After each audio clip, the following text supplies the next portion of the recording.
I want to welcome everybody to this first day of symposium. We are gonna talk about what's coming today here on the west side. And at my first attempt at Korean, I wanna share with my fellow colleagues, 모두 환영합니다. So welcome everyone. Bienvenue à tout le monde à ce symposium. Bienvenidos a todo el mundo a ese tercer simposio de la Cátedra UNESCO. So for today, I'm going to speak in English for about 20 minutes about the day upcoming. And if you want to listen this presentation in Spanish, you can do it in the Zoom because we have two translators for us this morning. So I want to start first by saying how privileged we are and in a state of gratitude that we are to be able to have 50 sessions, 40 of them online and 10 of them in Korea. It is amazing that more than 35 countries are involved with us in this project.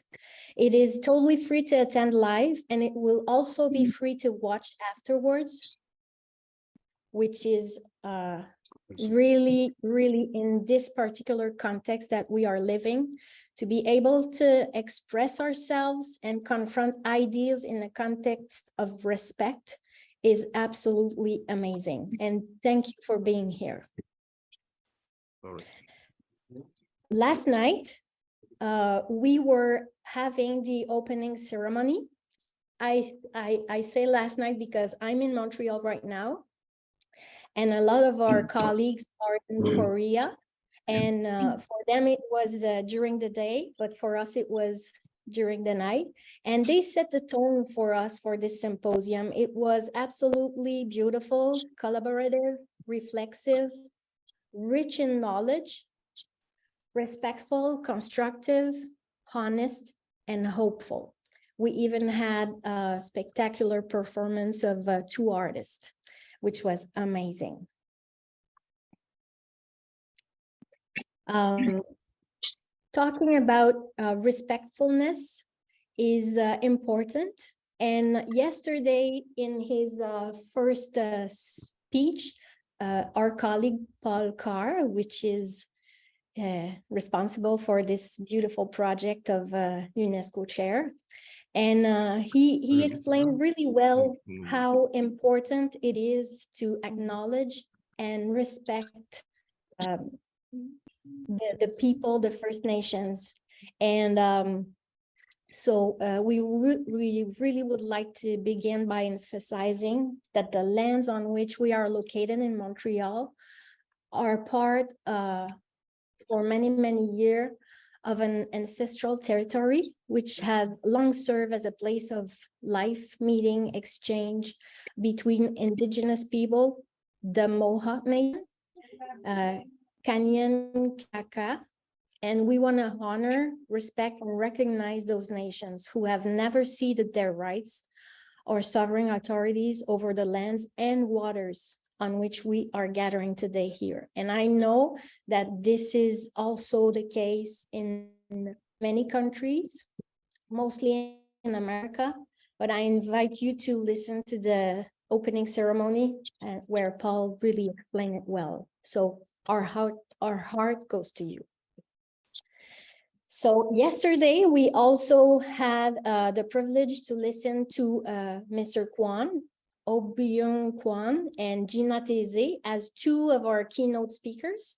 They did an amazing job talking about global citizenship and also climate change and rethinking the epistemology. I know that the title changed for Gina, but it was really inspiring. And we have two keynotes left, which is Paul Carr, who's going to talk about global democracy, peace, and social justice. He has good ideas about what we should do or what we could do. And we also have Mr. Park, who's going to talk about common social justice, urban transformation. You still can see the 2 first keynotes because they are available online right now, so you can listen to them totally free. And today, you're gonna be able to listen to Paul. It will be, if you are in Montreal, it will be tonight. But if you're in Korea, it will be this morning.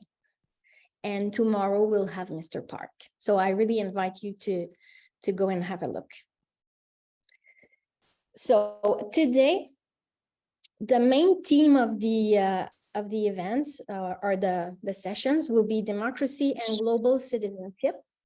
And I want to give you a little bit of a history on how my view of democracy and citizenship changed while I was 19 years old and I was studying anthropology. And one of my professor, Mr. Bocage, which was a great storyteller, explained to us how he was working with a group of women in a little town that had to walk at least 1 hour to go and to get back to get water. And he installed for them access to water, to clean water.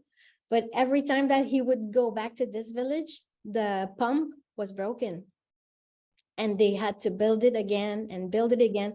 And I think it was like 4 times that the pump was always broken for the clean water. And they had to do an investigation because they said it can't be that it's broken. It was vandalized. And they even think that maybe the man didn't want the woman to stay in the village, so they had broken the pump.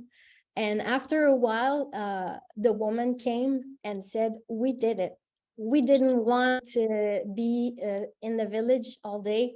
We needed to go there because we have a way of doing politics between us women, and we were able, before the pump was in the village, we were having like session of decision, and then we came back and we presented it to the men, and together that way we thought that our voices were heard. But now that we have the pump in the village, we don't have that freedom. So for me, it was like, oh my God, I was wrong all the way. For me now, democracy, since I'm 19 years old, it's how we can be heard. And citizenship is, do we have the power to be heard? And if we don't have the power to be heard, what can we do to be heard? And it takes so many forms. So democracy can be political, but it can be in the household, it can be in the workplace. So I want to know, what is your intake on democracy and how it should or could be lived everywhere? How history and modern day realities are influencing the citizenship and the global one. And also, how can action for democracy be compatible with promoting peace, culture, and social justice? Because we seek democracy, we often don't get it, but how do we live in it? And how do we live well in it? So these are questions. So for today, between the sessions, I would like you, it's like a little homework. I would like for you to think about it, be reflexive, and think about what you're going to hear and what you are living and in which way you can be heard. So that was my little side story. So just to be sure that you remember that Eventbrite is the registration process to listen live to our presentation. And so you can access by this link. And there's tons of session, actually like 50 plus. And today I pinpoint some of them. You are gonna have access to sessions in French, that are only going to be French. You have access to sessions that are in English and they are translated in Spanish. You have sessions in Spanish that are translated in English. So there's a wide variety of it. One example, right after my presentation, You're going to be able to listen to Démocratie et élections en Afrique subsaharienne de 9h30 à 10h30. After that, you're going to be able at 10 o'clock to register for the role of global citizen and university in the era of the fourth industrial revolution and the climate change. And you have more sessions all during the day, but another one interesting also in the afternoon in English, which is going to be translated in Spanish too. Decolonizing international experiential education, creating North-South allyship through egalitarian partnership, which is really interesting. And then you're going to have like one of the last sessions of the day in the Montreal hour. It's in Spanish. Pensamiento crítico latinoamericano, contribuciones teóricas políticas para el presente, which is also really interesting. Those one I'm showing you is just a sample, an example of what you can listen to, but there's many more really interesting, and I invite you to go on and surf on that and choose the ones that you like. But you have to have grit about it, because there's 2 steps. You have to register first, then they send you an email, and then you go in the email and you click, and then you have to register, put your name back in, and then have access to the Zoom link. So just hang in there. Okay, so here is a little something else. It's my intake on like a cultural aspect. I'm going to present you a citation, which is part of a poem from John Hughes, who is a poet and author and activist. He's doing a lot of creative things, and it made me think. It's in French. Si l'on ne trouve pas toujours les mots pour décrire un désastre, c'est souvent parce que la réalité a dépassé ce que l'esprit était capable d'entrevoir. Which says in English, if we can't always find the words to describe a disaster, or it could be a situation, it's often because the reality has gone beyond what the mind was capable of foreseeing. And it made me think, in situations like we're living right now in the world context of suffering, struggling, fighting, we have to use our mind wisely. And I think that we need to find the words together today.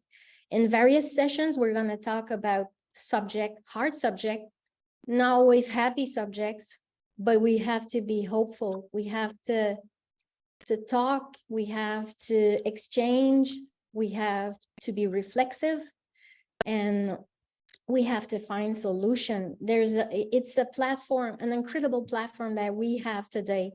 We are 35 plus countries together in a safe place. We can be at home, we can be in schools, we can be at work, and we have the freedom to talk to each other in a respectful manner.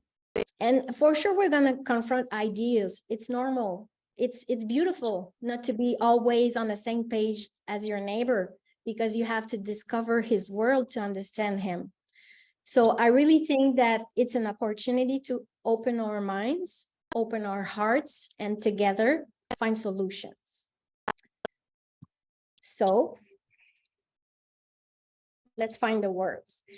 And we can find those words because we have special partners. We have UNESCO as partners. We have a lot of universities as partners. University from Montreal, from Outaouais, but also from Korea. First time this year that we have developed this partnership, and we feel very, very privileged about it. And we have also university from Latin America, varias, and we have also the government who is helping us realizing this symposium.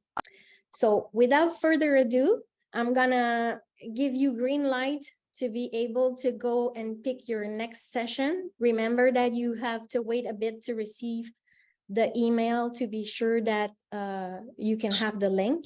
So it's a two-step process. And I really want to thank you. I really want to wish you a great day today, and we'll see each other tomorrow. Bye.